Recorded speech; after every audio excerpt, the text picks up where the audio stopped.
আগে ভিডিওটা দেখেন, তারপর আমি কিছু কথা বলতেছি, শুনে যাবেন। আসসালামু আলাইকুম। গতকালকে একটা ভিডিও আপনারা নিশ্চয়ই সবাই দেখেছেন। সেনাবাহিনীর কোনো একজন অফিসার কিংবা সৈনিক কোনো একজনের সাথে ঢাকা 17 আসনের যিনি দাঁড়িপাল্লার প্রার্থী ডক্টর খালিদুজ্জামান ভাই, তো খালিদ ভাই সেখানে খুব আক্রমণাত্মক কথাবার্তা বলেছেন। আমরা সেখান থেকেই শুরুটা দেখেছি। এর পেছনে কি হয়েছে না হয়েছে আমরা কিছু জানি না। আমি খালিদ ভাইয়ের সাথে আমার ব্যক্তিগতভাবে দেখা হয়েছে, কথা হয়েছে। আমার কাছে যেটা মনে হয়েছে যে এই লোকটাকে চাইলেও খেপানো খুব কঠিন, এরকম টাইপের খুব ঠান্ডা মেজাজের একজন মানুষ। তিনি হঠাৎ করে সেনাবাহিনীর মানে একটা গেটে যায় তিনি এত ক্ষেপে যাবেন, এটা আমি বাই করি নাই।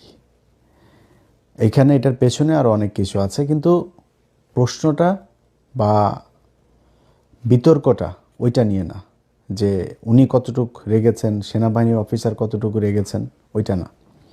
প্রশ্নটা হচ্ছে সেনাবাহিনীর একটা একটা স্পর্শকাতর একটা বাহিনীর আপনার বডি ক্যামের ভিডিও ফুটেজ বাইরে আসলো কিভাবে। আমি গতকালকে আমার পেজে জুলকারনাইন স্যার ওনার পেজের একটা ভিডিও আমি আমার পেজে আমি শেয়ার দিয়েছিলাম। আমি জানি না এটা প্রথমে কে কে করেছেন, প্রথমে কে আপলোড দিয়েছেন আমি জানি না, মানে কাকে প্রথমে দিয়েছে। এটা যদি সেনাবাহিনী মনে করে দেশের স্বার্থে বা কোনো কারণে এটা প্রকাশ করা দরকার, প্রচার করা দরকার, সেই ক্ষেত্রে সেনাবাহিনীর উচিত ছিল আইএসপিআর থেকে এটা করা, মিডিয়াকে ডেকে তাদেরকে দিয়ে দেওয়া, অথবা সেনাবাহিনীর নিজস্ব ফেসবুক পেজ আছে, ইউটিউব চ্যানেল আছে, সেইখানে এটা আপলোড দেয়া। সেটা না করে তাদের নিশ্চয়ই তারা প্রথমে এটা যার কাছেই এসছে সে তাদের কচুক্ষেতের ভাতাপ্রাপ্ত।